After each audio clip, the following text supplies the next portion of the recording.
We need to talk. There is currently a huge conversation in the social media space surrounding reaction content. Is it moral to create content, usually videos, that include content made by a third party without their consent? Well, it depends. This conversation involves a spectrum of video types. There's creators who view and dissect content, adding their own context and opinions, and often leading to videos several times the length of the original video. There's also, on the other end of the spectrum, a lot of videos consisting of someone sitting down and watching some content with little or no input of their own. Sometimes they're not even on screen or in the room. There's a massive market and audience for this type of content, and thousands of creators who are engaged in making these types of videos. The first distinction that I think is important to make is a reaction video versus what I would call a watch party video. In my opinion, this distinction is drawn by whether or not the content is transformed. Now, transformation is a blurry line, and it's a topic of heated debate, which I encourage. There's lots of concepts that are in need of constant debate, and what constitutes transformation is just one of them. As the technology and content changes over time, so too will what transformative content involves. This video is not about what constitutes a transformative piece of content. But I generally think that if a creator is engaged in a good faith effort to add input, such as context, opinions, jokes, or examination, and only showing the original video to the degree that it informs the audience to understand their input, I would call that transformative. For example, in my opinion, sitting on a live stream and watching a video while your chat is on screen is not transformative. Now, this categorization will not be shared by everyone, and to me that's fine, because that's not what we're here to discuss today. And even if you do disagree with my categorization of what's transformative, my main point will still be relevant, as my thoughts on watch party content don't depend on a shared boundary between reaction and watch party content. So, going forward for clarity, I'll call things reaction videos when I think they're transformative and watch party videos when I think they aren't. I encourage you to consider your own categorical lines and do something similar. Okay, so capitalism. The entire point of a capitalist system is to secure the ability for any individual or entity to own and control their property, including their work. In order to control your property, you must be empowered to personally assess the value of your property and work, and in the context of a marketplace, to negotiate when trading that work or property based on that personal determination of its value. In the context of marketplace dynamics, I'll generally refer to property and work as products and services. Let's say that I have a rock, and I think this rock is worth 15 pine cones. Now, if you have 15 pine cones, you might think that my rock is only worth 13. Now, you cannot force me to give you my rock in exchange for 13 pine cones, and I can't force you to give me 15 pine cones for my rock. That's capitalism. And I love capitalism, though it's worth mentioning that a lot of people engaged in this debate do not, and I think that's fine. They can have that opinion. However, instead of finding spurious and mostly post hoc arguments pretending to be principled positions about content rights, if their problem is with the dynamics of capitalism, I'd rather they locate and articulate that position when they're voicing their opinions about this topic.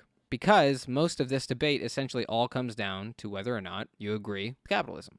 I've seen many people defending watch party content as morally acceptable because it often leads to material gain for the original content creator in terms of maybe views or subscribers or engagement in their platform. And this is often true, but it's a really poor argument. Let me offer an example. Lots of grocery stores engage in advertising. Some stores advertise by hiring social media influencers. For example, they might offer some amount of groceries to the influencer in exchange for the creation and sharing of video content advertising the grocery store, maybe cooking or eating or sharing the food. Now, sometimes this is effective advertising strategy, and the grocery store gets their money's worth in that trade. And the influencer, I assume, gets their money's worth, changing their time and energy in their platform for the food that they got. In this case, the grocery store is offering their product of food in exchange for the influencer's service of advertising on their platform. Now, say I have a bunch of social media followers and I walk into a grocery store. I grab a bunch of stuff, I leave without paying, but then I go home and I make and share a bunch of videos about cooking and eating and sharing that food that I took. This is obviously wrong. Even if it leads to increased sales for the grocery store beyond the value of the food that I took, it is still wrong. Even if the grocery store recently hired someone with a smaller following than me and offered them more food than I took, it is still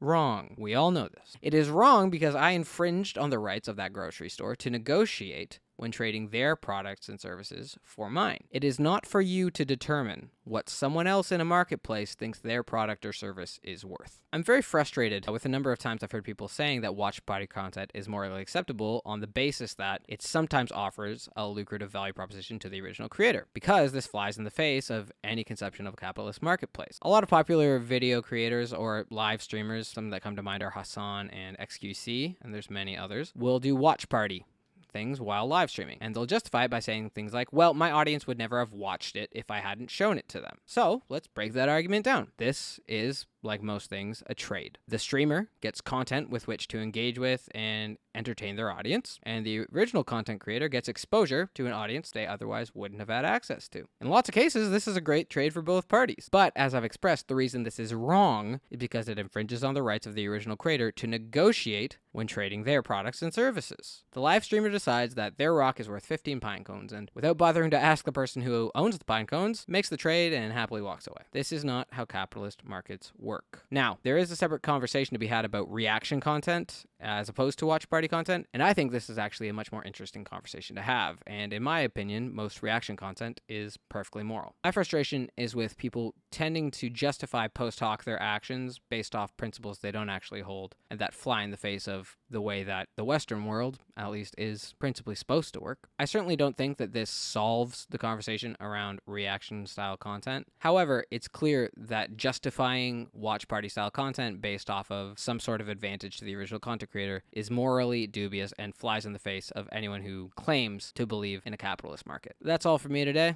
Till next time.